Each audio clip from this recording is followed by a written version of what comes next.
I didn't know it was possible to pray wrong until I read Matthew chapter 6, where Jesus explicitly says, don't pray like the hypocrites or the pagans. And many Christians might be unknowingly praying like one of these groups. So what does Jesus mean here? And how do we avoid this wrong kind of prayer that doesn't yield godly results? In this video, I'm going to walk you through the passage of Matthew 6, and we're going to discover 5 ideas that clarify what Jesus really means here.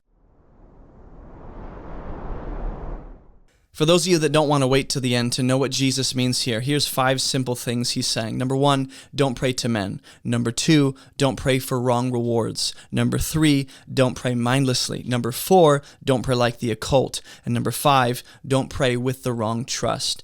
Now, if you want deeper understanding and how these things connect and support these, how the scriptures support these points, I'm going to walk you through now each one of these things and make sense of what Jesus is really saying here and what this means for us. And at the end, we're going to bring in 2 specific Old Testament characters and stories that really make this click for us. So I recommend you watch the rest of our Matthew series if you haven't already by clicking the link in the description of this video or watching at the end of this for that playlist. Okay, starting in verse 5, it says, "And when you pray, you must not." Now, Jesus has already made statements like beware, which is letting us know like there's a very real danger, if my pen wants to work, a very real danger in what it is that he's warning people of.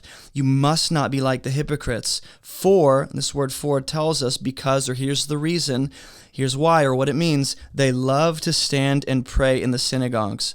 Is Jesus against public prayer? A lot of people would say that he is, but in this passage, that's not the point. Jesus is not against public prayer, but a kind of public prayer. Jesus prays publicly. His disciples pray publicly. There's corporate collective prayer in the book of Acts. There's calls to pray corporately and publicly throughout the letters of the New Testament. So Jesus is clearly not violating those things and contradicting it. There's a kind of public prayer he's against. They pray in the synagogues, and this is what we need to figure out. Who are these hypocrites? The word hypocrite very simply means a pretender, right? Someone who isn't what they appear to be. That's why he'll talk about in Matthew chapter 7, the 2 trees, or discerning false teachers and false prophets by their fruit.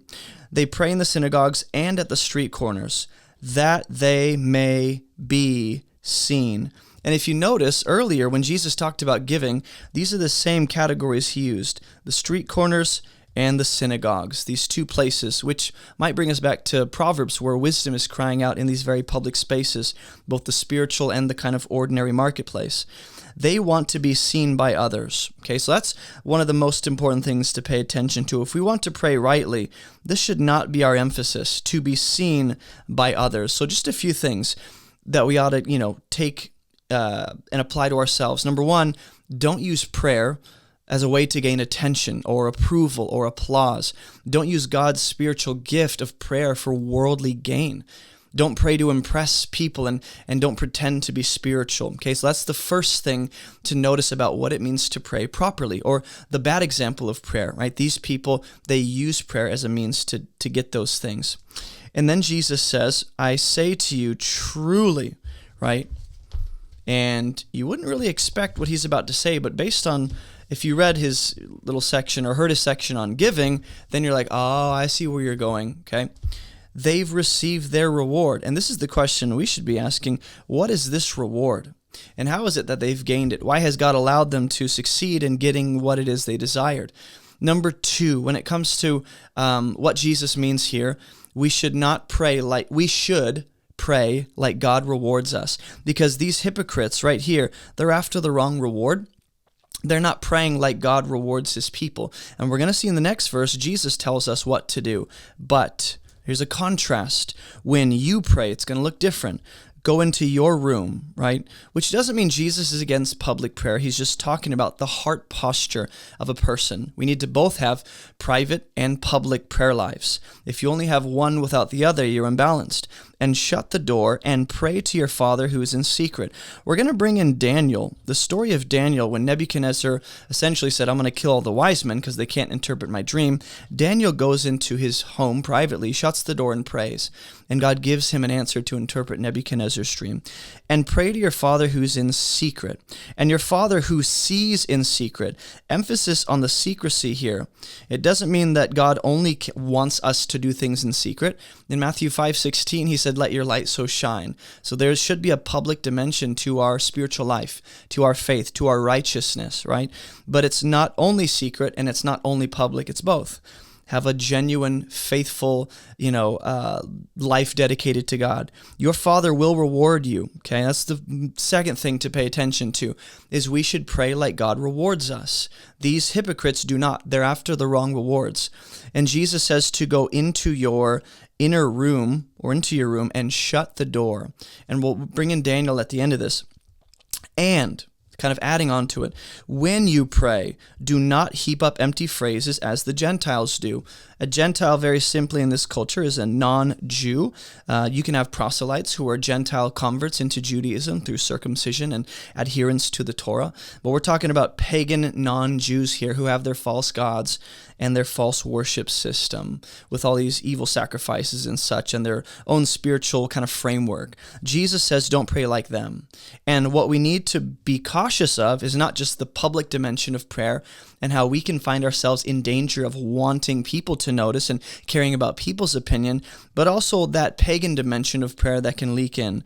Do not heap up empty phrases as the Gentiles do. And Jesus will explain what he means. For or because, here's an explanation. They think they'll be heard for their many words. So they're using lots of words. And they're thinking the more words that I use, the more likely it is that my God will hear me, right? God will answer because I say this enough. And so they heap up empty phrases, which is another way of saying they don't really even mean anything behind the words that they're using. So there's a comparison being drawn here that we saw earlier with the hypocrites. The hypocrites essentially say, if I make a big deal of myself, I'll be seen when I pray. The pagan Gentiles say something different. They say, if I use big words, I'll be heard. It's not about being seen, but heard by the God they serve and dedicate themselves to. Either way, in both cases, these people want someone else's attention. The pagans want their false god's attention.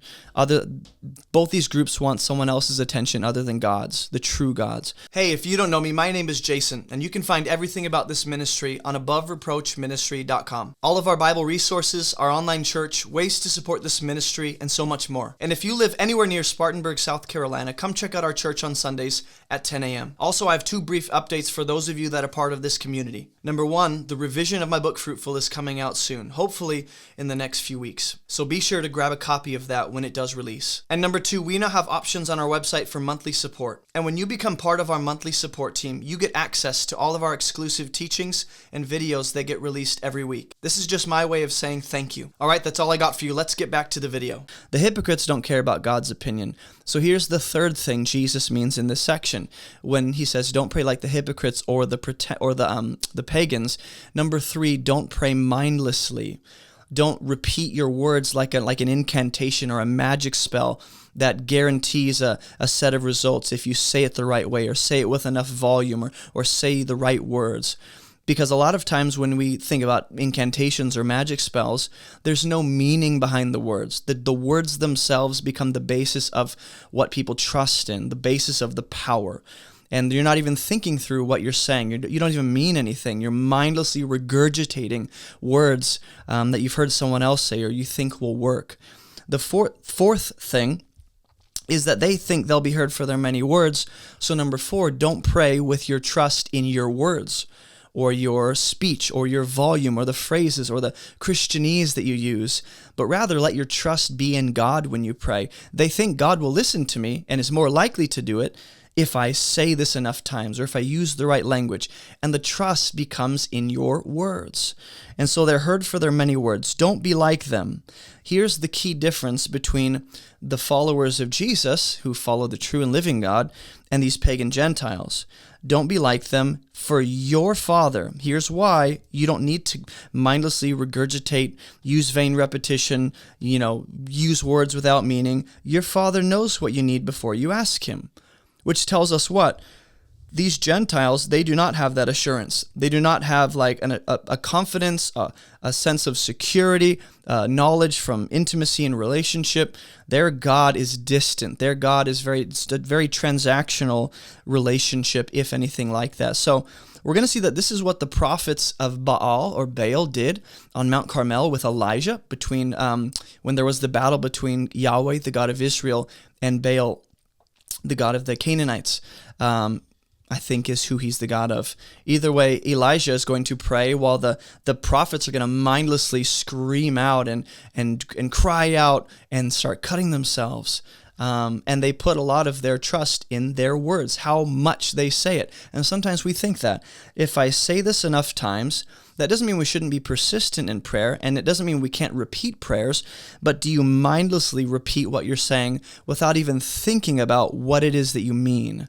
Do you trust in my words will accomplish this, or do you trust in God will answer this in his time? So in chapter 5, Jesus actually referenced the valley of Hinnom, or the valley of the son of Hinnom, Ben Hinnom, or the hell of fire, where bodies were heaped up upon each other in Jeremiah, the prophet's day, as God's judgment against Israel. And here they're heaping up empty phrases.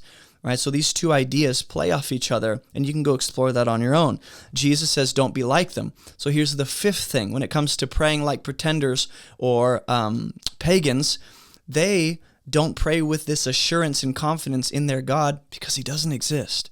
So we should pray like God knows what we need. So to recap, number one, don't use prayer as a means of worldly gain. Number two, it doesn't mean you can't pray for anything that is in this world or materialistic, or I can't pray for money or my needs provided. That's not what Jesus means, but rather it's just a means to an end. I only use prayer because I love money, I love stuff, I love this world. Number two, pray like God rewards you. Number three, don't pray mindlessly. Number four, don't place your trust in your words or your ability. Number five, pray like God knows what you need. And then when Jesus references, here's the two freebies. I said I'd bring up two Old Testament characters. I already did. Daniel and Elijah, two of the most famous saints of old. Daniel is said to shut the door behind him after King Nebuchadnezzar, like I said, I'm going to kill all the wise men. Daniel dedicates himself to prayer. There's another instance where Daniel hears from I forget which king of Persia it is, but the king essentially declares, no one can pray to any other god. And so what Daniel does is he goes and shuts the door, but he prays with the window open for people to see. He didn't care what anyone thought. So this isn't about God. Jesus is against public prayer.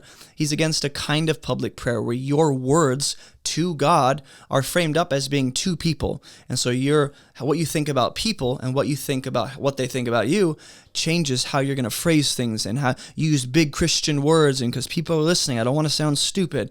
Elijah, on the other hand, on Mount Carmel, he prayed using simple language. As opposed to the Gentiles, the prophets of Baal, right? They're like mindlessly repeating themselves, crying out for hours. Elijah just very simply goes, Lord, answer me so that they may know you. And so we can learn from Scripture on how to pray and what it looks like to pray. But after telling his disciples how not to pray, Jesus is going to give the right way to pray in the next section. And so this has become what is often known as the Lord's Prayer. But I don't think that's the right label for this prayer in the next section. And I'll explain why when we dive into this prayer in the next Bible study. So be sure to watch that because these two sections are deeply connected and they actually come packaged together. So make sure you watch that and I'll see you in the next video. Hey, don't forget to like this video and subscribe for more biblical content just like this. We have hundreds of videos, but you might be most interested in these ones right here. Also, visit our website for all of our free resources and classes. And thank you so much for partnering with us financially to make this ministry even possible. Keep moving towards Jesus, and I'll see you in the next video.